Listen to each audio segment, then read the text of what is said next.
Pemirsa, kita lanjutkan diskusi kita sekarang giliran Arteria Dahlan, anggota Pansus DPR. Ya, Assalamualaikum warahmatullahi wabarakatuh. Pak Karni, terima kasih atas kesempatan yang diberikan, sudah hampir 3 jam menunggu. Lama sama DPR juga. Saya coba disiplin Pak Karni terhadap topik yang kita bahas malam ini. Jadi awalnya kita ucapkan turut berduka cita, sangat prihatin atas tragedi demokrasi dan tragedi penegakan hukum. Kenapa tidak? Ada orang yang didengar keterangannya, ada orang yang didengar kesaksiannya. Setelah memberikan kesaksian ya dengan benar katanya, tiba-tiba nyawanya hilang. Saya apresiasi sama ALC sama TV One. Satu-satunya TV yang menaruh perhatian begitu besar terkait dengan keadaan dehumanisasi yang ada pada saat ini. Ini luar biasa, saya lihat. Kemudian pertanyaan saya, apakah ini tren potret penegakan hukum kita ke depan? Nggak kelihatan sense of crisis yang dilakukan oleh teman-teman KPK. Habis ketemu orang yang meninggal, nggak ada tuh rasa bersalahnya. Nggak ada tuh keinginan untuk turutlah sharing dalam konteks duka yang konstruktif lah. Nah, saya ingin sampaikan bagi kami, Pak Karni, Pak Fahri mengatakan tadi depresi yang sangat tinggi, cemas sehingga dia bunuh diri. Tapi saya ingin sampaikan ini bukan masalah bunuh diri, ini bukan masalah dibunuh, tapi ada nyawa saksi yang sudah hilang ini. Saksi yang punya seorang ya istri, artinya seorang suami dari seorang istri, ayah dari seorang anak, itu hilang hanya karena proses penegakan hukum yang kita bahas kemarin ya Pak Taufik ya.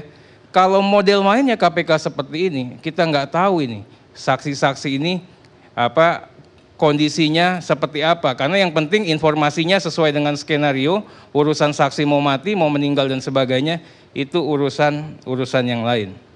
Ada suatu fakta di sini, tidak hanya meninggalnya orang, Adinda, Febri.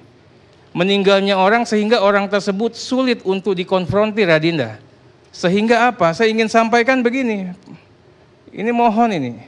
Ini hanya baru 1 lembar.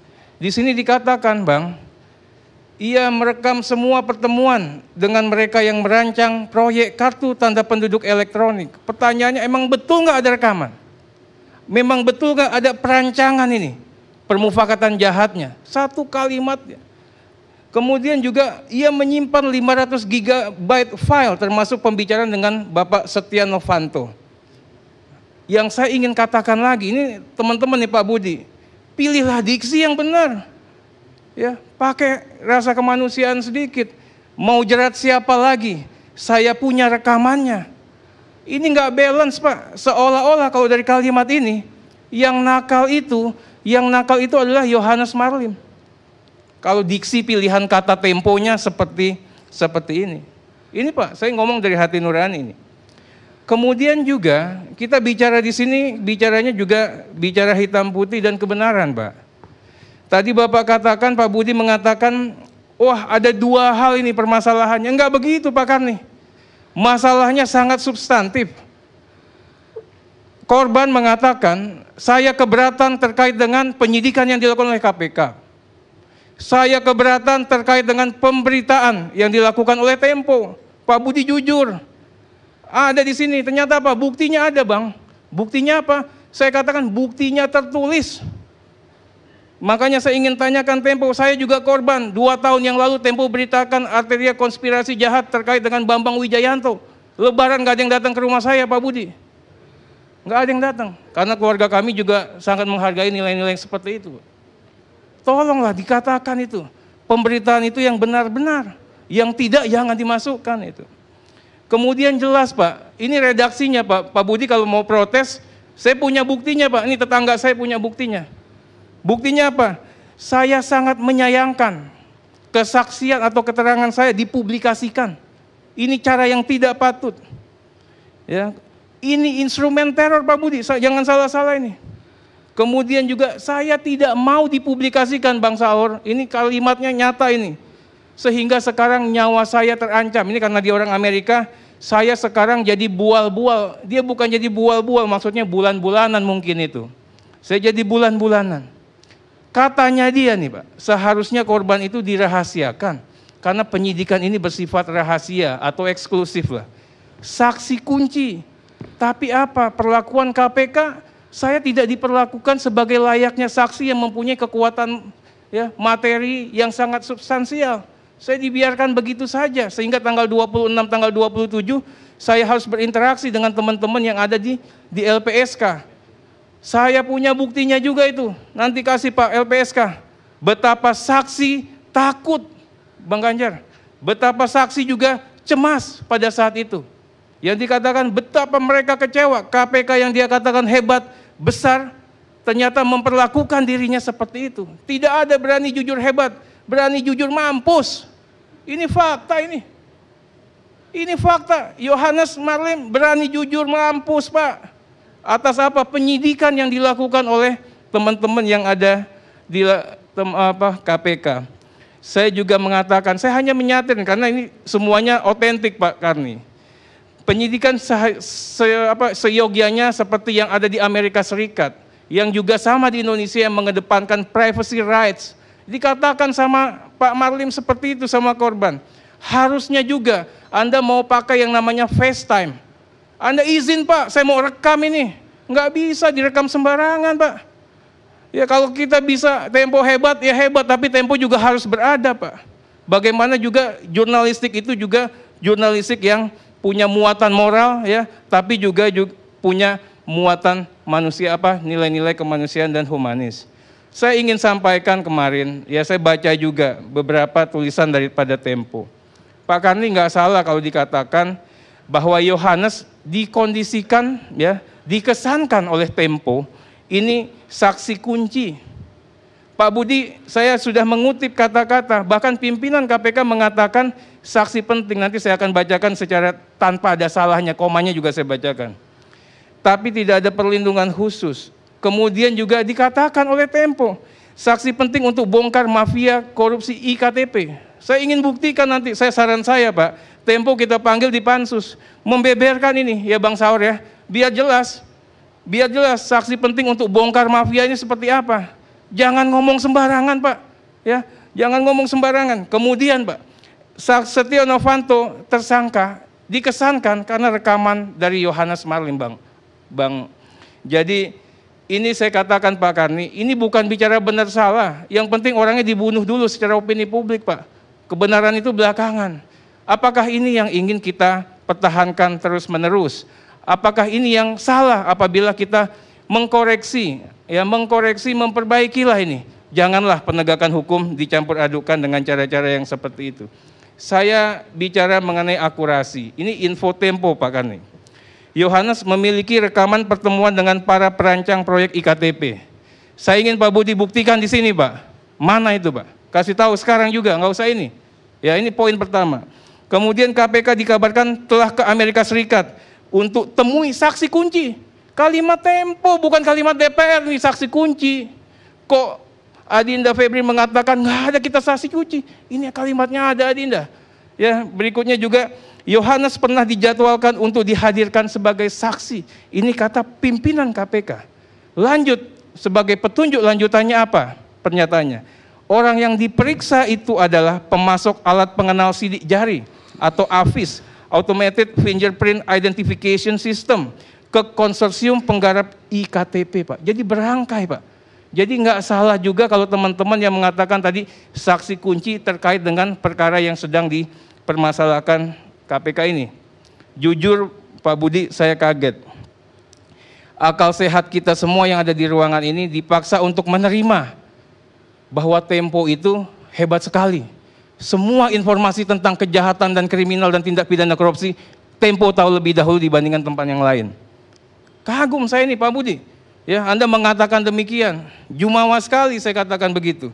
Kemudian Yohanes bicara karena minta tagihannya dibayar. Enggak masuk akal Pak. Kalau minta tagihannya dibayar, ngapain dia ketemu sama KPK sama Tempo? Memangnya KPK tukang peres Menteri Dalam Negeri? Ini pertanyaan dong, mahasiswa Anda kritis. Ngapain kalau minta tagihannya dibayar, datang ke KPK, datang ke Tempo? Mohon maaf, ini ada apa dengan Tempo begitu menakutkan orang sehingga kalau ada apa-apa bisa dibayar? Kemudian yang kedua, ini ada pertentangan fakta. Adinda berkali-kali mengatakan berbeda dengan nuansa yang digaungkan oleh Pak Budi. Adinda mengatakan ini baru pada tingkat dakwaan kita permasalahkan Yohanes Marlim. Tapi Tempo mengatakan dari sejak awal kita sudah tahu ini menjadi bagian yang terintegrasi dengan kejahatan IKTP. Bang, abang tadi dengar juga itu.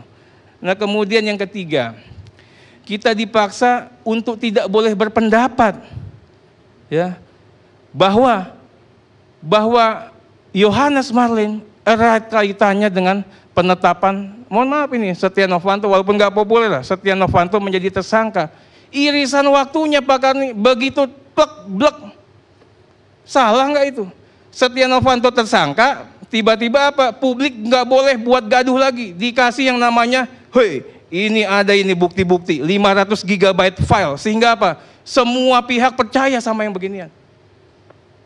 Ini yang kita katakan framing, pembentukan opini yang sesat, melebihi hukum itu sendiri, Pak.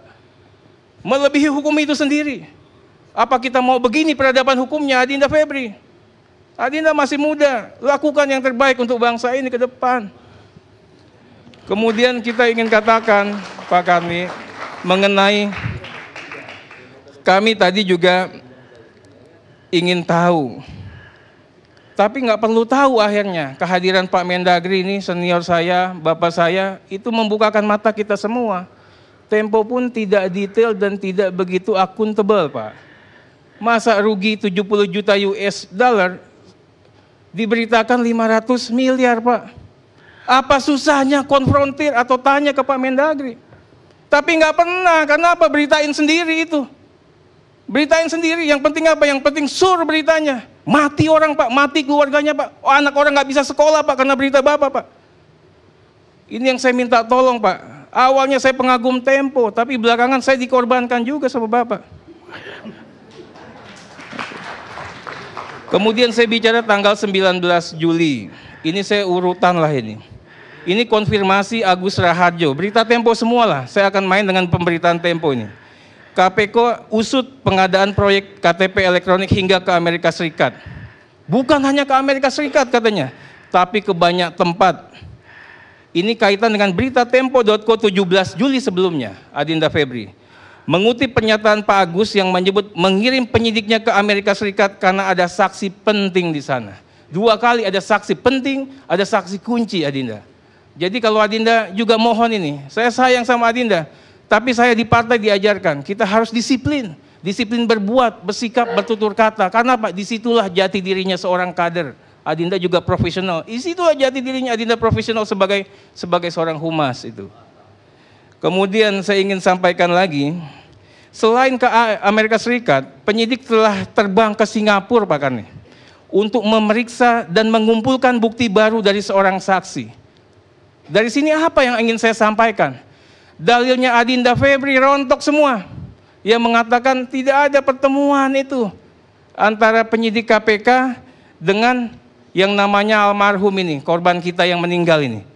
Saya mau ngomong lah satu penyidiknya, tanya tuh sama Pak Basir itu penyidik KPK. Akhirnya saya bongkar satu-satu nih nama penyidiknya nanti. Yang ketemu siapa, ketemunya di mana, ngomongnya ngomong apa.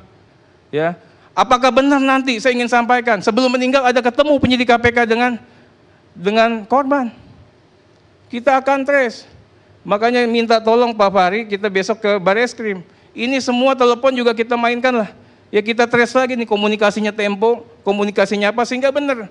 Yang benar apakah memang yang bersangkutan ngubungin Tempo duluan atau apa. Logikanya, saya ini emang petarung. Makanya kalau saya mungkin bisa begitu. Tapi kalau seorang yang namanya tadi Yohanes, itu lobbyis, Pak. Orang lobbyis itu pragmatis, nggak mau ribut. Mana ada dia gila datang begitu untuk tempur. Ini yang ingin saya sampaikan juga. Kita juga beranjak juga dari akal sehat ini. Saya ingin sampaikan di sini. Capek-capeknya udah masih banyak ini Pak Karni. Ya. Berpendek. Pertanyaan saya begini Pak Karni. Apakah pemeriksaan Yohanes Marlim kemarin oleh KPK tidak steril. Apakah bisa bocor atau dibocorkan? Ini pertanyaan serius yang harus Adinda jawab. Kalau nggak bocor jaminannya apa? Sehingga kita yakin betul nggak bakalan bocor. Kemudian yang kedua, apakah ini bukan bagian dari kesengajaan? Kalau saya kan nggak mungkin saya tanya ini sengaja, nanti ada pengacara itu situ abang saya bisa digugat. Apakah ini bukan bagian dari kesengajaan? Apakah ini tidak sistemik? Apakah ini tidak terstruktur? Ngeri Bang Saur, ngeri. Itu. Apakah tanpa maksud dan tanpa tujuan melakukan seperti ini? Saya ingin katakan cukup sudah. Cukup untuk untuk melakukan ya bocornya dokumen-dokumen itu. Sekarang kan pakarnya jelas. Dokumen bocor, potongan percakapan teman-teman mahasiswa bocor. Kemudian belakangan lagi video bocor. BAP bocor. Bayangin, saksi aja nggak dapat, tapi BAP bocor ke teman-teman media. Ini Pak Kandi kan orang jurnalistik, orang pers. Saya katakan ini tragedi demokrasi yang berkaitan dengan kejahatan, ya, kebebasan pers. Ini mohon maaf kalimatnya agak begitu. Jika benar Yohanes Marlim mati Pak Kandi, ya, karena terkait eksploitasi berita secara sepihak, saya minta Tempo bertanggung jawab. Fair dong, kita gentle dong begitu.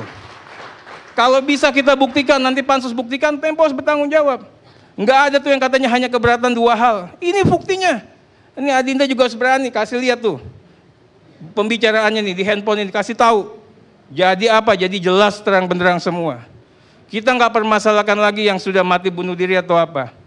Tidak soal bagi KPK Pak Kandi. KPK sudah sukses mengkonstruksikan desain tindak pidana korupsi khususnya untuk IKTP saat ini. Sukses sudah. Jadi apa, orang mau mati, mau tenggelam, mau apa, nggak ada urusan lagi. Kenapa? Poinnya sudah dapat ini. Poin mereka sudah dapat. Sehingga nggak begitu kepentingan dia untuk mencermati fakta yang ada seperti ini. Saya punya tesis. Ini dalam kalimat tanya.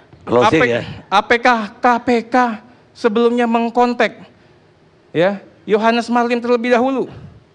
Apakah kemudian tiba-tiba bocor atau dibocorkan? Ini pertanyaan, jadi saya nggak bisa digugat ini. Apakah juga ya lalu Tempo kebetulan menghubungi Yohanes Marlim? Apakah juga ada pembicaraan tapi informasinya cuma sedikit, tapi pengembangan detailnya dikasih sama teman-teman KPK? Ini apakah semua pertanyaannya? Iya, iya. Ya.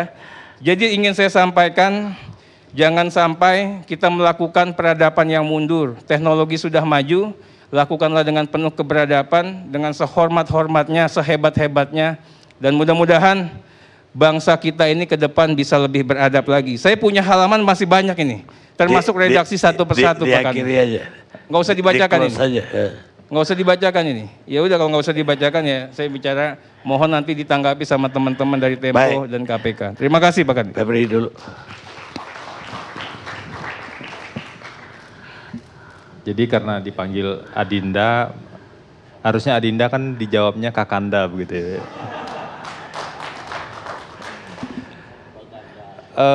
Jujur saja saya mencoba semaksimal mungkin tadi menyimak, meskipun saya coba agak bingung saya untuk memisahkan mana yang fakta tadi dan mana yang dibaca dari koran. Kalau di koran Tempo misalnya tentu lebih tepat dijawab oleh pihak koran Tempo, yang dari KPK tentu bisa saya jelaskan. Saya coba untuk menjelaskan beberapa poin saja. Kalau KPK bekerja dalam proses penyidikan itu kemudian ke luar negeri, apakah sebutlah ke Singapura, ke Inggris, ke Amerika, atau ke Malaysia, atau ke negeri-negeri yang lain, itu wajar sekali dilakukan. Kenapa? Kalau kita pahami betul karakteristik tindak pidana korupsi ini adalah sebuah kejahatan yang sifatnya transnasional. Ada konvensi PBB melawan korupsi yang sangat memahami itu dan diatur soal kerjasama internasional. Jadi kalau kemudian kita datang ke luar negeri dan mencari bukti di sana, tentu dengan koordinasi dengan otoritas setempat dan juga menghormati hukum yang berlaku di sana. Jadi tadi saya tegaskan bahwa kita tidak mungkin bisa manggil saksi seperti kita manggil saksi di Indonesia. Maka kita harus koordinasi dengan otoritas setempat. Itu pasti kita lakukan. Jadi kalau di pemberitaan dikatakan Ketua KPK mengatakan penyidik akan ke Amerika atau sudah ke Singapura atau sudah ke negeri lain, ya itu wajar-wajar saja sebenarnya. Bahwa kemudian ada informasi yang dicari, pasti informasi itu penting. Kita mencari informasi, apakah informasi itu dapat atau tidak dapat itu lain hal. Bisa jadi dapat lebih banyak, kemudian itu dimanfaatkan. Misalnya contoh sederhana terkait dengan Singapura, dalam proses persidangan Irman dan Sugiharto, kita koordinasi dengan otoritas setempat dan kemudian kita hadirkan saksi melalui telekonferensi dari sana untuk diperdengarkan di persidangan kasus KTP elektronik. Itu adalah salah satu bentuk dari kerjasama internasional.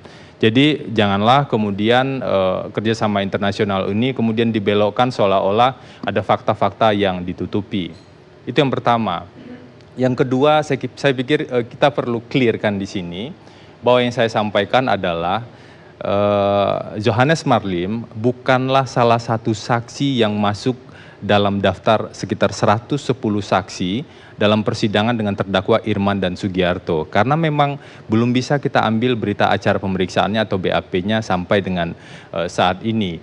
Apa yang dilakukan KPK untuk mencari bukti-bukti tersebut, tentu kita tidak perlu juga menyampaikan secara rinci karena proses penyidikan juga masih berjalan saat ini. Secara terbuka nanti semuanya bisa diungkap di persidangan dan itu sudah kita lakukan. Kita hadirkan para saksi di persidangan, ada yang mengaku, ada yang mengembalikan uang, ada yang membantah. Itu biasa saja dalam proses persidangan dan kami tentu punya strategi untuk mengkonstruksikan secara hukum terkait dengan bukti-bukti itu dan itu sudah kita lakukan. Jadi poinnya adalah bahwa apa yang kita lakukan itu adalah dalam konteks proses hukum itu sendiri. Dari aspek hukum kami melihat yang ada istilahnya alat bukti saksi. Bahwa kemudian dalam diskursus yang berkembang di publik ada istilah saksi yang penting, ada istilah saksi kunci. Apakah kita bisa menyalahkan publik yang berdiskusi seperti itu karena menilai memang ada informasi-informasi yang penting? Bagi KPK sendiri, kalau memang 500 GB itu isinya seperti yang disampaikan oleh Johannes Marlim misalnya melalui teman-teman media, tentu saja kita akan lebih sempurna proses pembuktiannya. Tapi apakah kita akan bergantung pada sesuatu yang juga belum tentu ada dan isinya juga kita belum tahu tersebut? Tentu saja kita tidak bisa bergantung ke sana dan kita harus mencari bukti-bukti yang lain. Kami sedang terus berupaya untuk mencari bukti. Proses penyidikan baru berjalan sekitar 1 bulan untuk tersangka SN. Kita hormati yang bersangkutan sebagai tersangka dalam konteks azas praduga tak bersalah misalnya. Makanya ketika kita umumkan itu kita sebut tersangka sebagai inisial. Dari tadi yang menyebut nama lengkap kan bukan dari KPK, jadi itu dalam konteks penghormatan juga, kecuali sudah terdakwa dan itu sudah disampaikan juga di persidangan.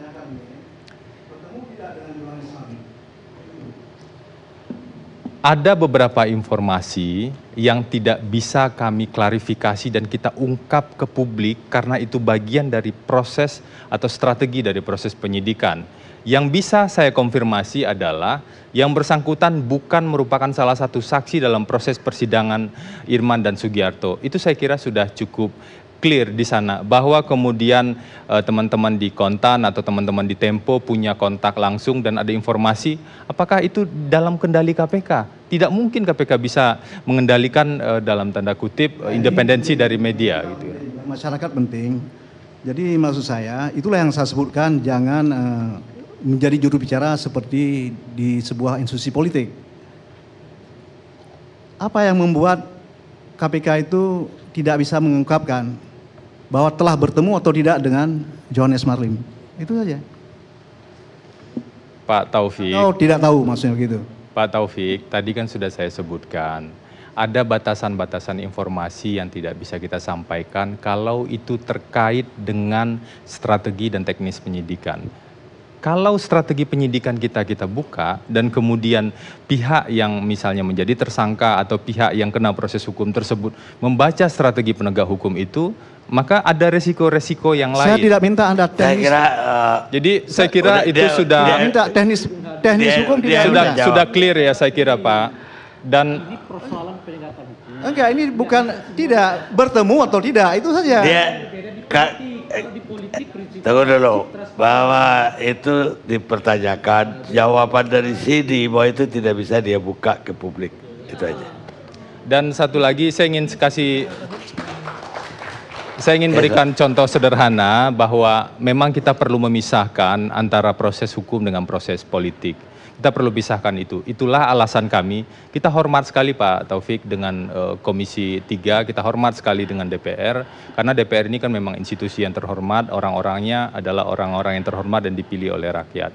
Kita hormat betul dengan institusi DPR. Namun kami tentu juga harus menghormati dan patuh terhadap hukum. Karena itulah rekaman pemeriksaan Miriam S. Haryani itu tidak bisa kita buka pada saat itu. Jadi kalau ingin dengar misalnya apa sebenarnya yang disampaikan oleh Miriam, apakah Miriam yang menyebut nama anggota Komisi 3 itu, mungkin kalau Pak Taufik hadir kemarin di persidangan Miriam dalam proses pembuktian itu bisa didengar siapa sebenarnya yang bicara itu. Dan di rekaman sebenarnya juga sudah cukup banyak soal itu. Tapi saya ingin fokus kembali. Enggak saya clearkan tentang itu, boleh enggak itu? Apa? Ini masalah video itu. Kita sudah melihat video itu, yang itu adalah bukan Miriam yang ngomong, tetapi dari mulut orang lain. Jadi itu, karena itu kita meminta diputarkan yang utuh, seperti itu. Itu sudah kita putarkan kemarin untuk kepentingan pembuktian dakwaan lah. Nanti ada pembuktian yang lebih lanjut, nanti kita bisa lihat. Dan bahkan masih ada sebenarnya persidangan lain dalam rangkaian kasus KTP elektronik ini. Memang dimensinya agak luas kasus ini. Ada anggota DPR juga yang sudah kita tetapkan sebagai tersangka yang diduga merintangi proses hukum kasus KTP elektronik. Ada sesi nanti pembuktiannya. Tentu kami tidak bisa buka itu secara rinci kalau itu masih dalam proses penyidikan dan segala macam. Jadi kami minta dengan segala hormat agar kita perlu memisahkan antara apa yang di ranah hukum dan apa yang di ranah politik. Kemudian soal yang lain, tadi pertanyaannya sebenarnya disampaikan apakah bocor atau tidak. Saya agak bingung juga sebenarnya, karena tadi sudah disebutkan di awal yang menghubungi Tempo itu adalah Johannes Marlim. Kemudian ada seolah-olah wacana yang dibangun KPK yang membocorkan informasi pada Tempo. Sebenarnya kalau kita memahami dengan cukup mudah itu sudah cukup clear soal pemberitaan tersebut, dan kami tentu juga punya etik yang kuat untuk bisa menjaga informasi-informasi itu. Kalaupun kemudian ada berkas-berkas yang beredar itu perlu dicek kembali, karena sebelum proses persidangan berkas semuanya, bahkan dalam berkas kasus KTP elektronik yang kemarin tebalnya sekitar 5.000 halaman tersebut, itu kita serahkan pada berbagai pihak yang memang punya hak untuk mendapatkan itu. Jadi kita perlu lihat itu secara lebih hati-hati saya kira. Dan terkait dengan perlindungan saksi tadi LPSK juga sudah mengatakan, dan kami sebenarnya juga tentu tidak bisa melindungi seorang saksi kalau saksi itu sendiri tidak mau untuk dilindungi atau tidak merasa butuh perlindungan. Nah, yang jadi persoalan adalah ketika ada saksi yang sudah dilindungi karena dia meminta perlindungan kepada KPK misalnya, yang kemudian kita berikan perlindungan, kita tempatkan di safe house, tapi suatu hari kemudian safe house itu dibuka sedemikian rupa ke publik. Bagi kami, jujur saja, meskipun itu safe house lama yang digunakan oleh KPK, itu dapat beresiko membuat saksi-saksi lain takut memberikan kesaksian atau bahkan takut meminta perlindungan. Apakah ini yang kita inginkan ke depan ketika saksi-saksi menjadi takut untuk bicara? Saya kira memang kita perlu belajar banyak dari apa yang terjadi belakangan ini, bahwa pemberantasan korupsi, penanganan kasus-kasus besar terutama itu sangat bergantung pada komitmen kita semua. Tidak cukup hanya komitmen lembaga penegak hukum saja. Terima kasih. Baik. Terima kasih atas pertanyaan dan kritik yang tajam diberikan kepada kami. Pers bekerja sesuai undang-undang untuk kepentingan publik. Jadi kalau kami menulis tentang korupsi, itu karena kami melakukannya demi kepentingan publik. Kita mungkin bisa menghitung kalau obat itu tidak dikorupsi mungkin bisa murah. Rumah sakit bisa terbangun banyak kalau tidak dikorupsi. Hambalang akan berdiri tegak kalau tidak dikorupsi. IKTP akan sukses kalau tidak dikorupsi. Nah, baik. Bukan Anda sendiri yang betul. Makanya saya mengangkat moral Anda dengan terima kasih. Terima kasih Pak Fahri. Anda menganggap Anda yang pro pemberantasan korupsi, kami enggak. Terima kasih. Nggak usah begitu Anda. Iya. Terus gitu loh. Anda terus-menerus membangun logika kayak begitu. Kita juga begitu, Bos. Saya enggak korupsi. Saya juga jangan begitu dong, terus-menerus ngangkat dirinya, kita ini harus begini, sama. Ya. Kita semua lagi memberantas korupsi, baik. Kita tidak lagi mempersoalkan itu dong. Baik. Kita bicara soal jurnalisme yang dicampur dengan hukum, kan itu yang kita bicara. Baik. Kita fokus ke situ aja, nggak usah kita pahlawan-pahlawan, semua ini pahlawan. Kalau berani tampil di sini semua pahlawan. Baik. Jadi saya menghormati juga DPR yang bekerja sesuai dengan undang-undang. Tentang Pak Johannes Marlim, kami dalam posisi untuk siap diakses oleh siapapun. Tapi kami menganggap bahwa yang paling tepat menguji bukti-bukti yang kami punya tentu saja Dewan Pers. Kita bisa tunjukkan kepada Dewan Pers kalau memang diperlukan kronologis lengkap komunikasi kami dengan Johannes Marlim. Jadi kalau kemudian dia berkata lain, katakanlah kepada teman dari Kontan, saya tidak tahu, mungkin dia memang punya punya preferensi untuk mengatakan satu hal kepada Tempo atau yang lain kepada media lain. Jadi saya tidak bertanggung jawab apa yang dia katakan, apa yang Pak Johannes Marlim katakan kepada teman-teman dari Kontan gitu. Apakah Pak Johannes Marlim tidak bersalah seperti yang tadi disebutkan oleh Pak Arteria Dahlan? Kita tidak pernah mengatakan bahwa dia sudah pasti bersalah, kita selalu mengatakan diduga. Seperti juga disebutkan dalam dakwaan, Pak Johannes Marlim itu kan diduga terlibat dalam perencanaan sampai pelaksanaan. Kalau kita lihat, saya sebutkan sekali lagi itu 25 kali dalam dakwaan Pak Irman dan Pak Sugiharto. Jadi bukan berarti kemudian setelah dia meninggal kesalahan itu bisa dihapuskan, meskipun prosesnya bisa lebih panjang lagi kan begitu pembuktiannya. Tentang tadi dituntut kami untuk mendatangkan bukti 500 GB seperti yang disebutkan oleh Pak Johannes Marlim. Tentu saja itu bukan hak kami karena itu memang tidak pernah diberikan kepada kami. Bahwa dia mengatakan punya 500 GB itu sudah ada dalam catatan, dalam rekaman dan segala macam. Jadi itu posisi saya. Yang berikutnya tentang tagihan. Tadi disebutkan kami tidak akurat. Ini juga berdasarkan pengakuan Pak Johannes Marlim sendiri, tertulis dalam komunikasi dengan reporter Tempo. Tadi Pak yang terhormat Pak Menteri juga menyebutkan kan informasi yang saya sebutkan 80%. 20%-nya tadi disebutkan karena angkanya salah. Mungkin karena Pak Cahyo memang memiliki dokumen yang lebih lengkap, yang lebih updated begitu, yang tidak sama dengan yang dimiliki oleh Pak Johannes Marlim.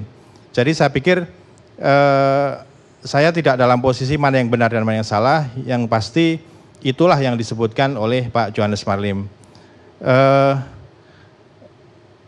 Saya kira itu, jadi kami memang selalu selalu mencari informasi-informasi dari manapun tempatnya. Pendiri kami mengatakan bahwa kebenaran bisa ditemukan di manapun tempatnya, termasuk pada tempat-tempat yang tidak ada Zukai. Jadi bahwa kebenaran itu ada di seorang Johannes Marlim, ada pada seorang yang lain, itu saya pikir yang penting adalah bagi pers untuk membuktikan, memverifikasi dengan bukti-bukti yang lain, dengan dokumen, dengan keterangan saksi yang lain dan segala macam. Apakah itu kemudian sama dengan vonis nanti di pengadilan? Ya kita tidak pernah tahu karena memang itu bukan domain pers. Undang-undang pers kan tidak mengatur bahwa kita harus membuktikan di pengadilan, tapi kita sudah memberikan balance kepada orang yang dituduh, orang yang kita juga sudah memverifikasi informasinya dan segala macam.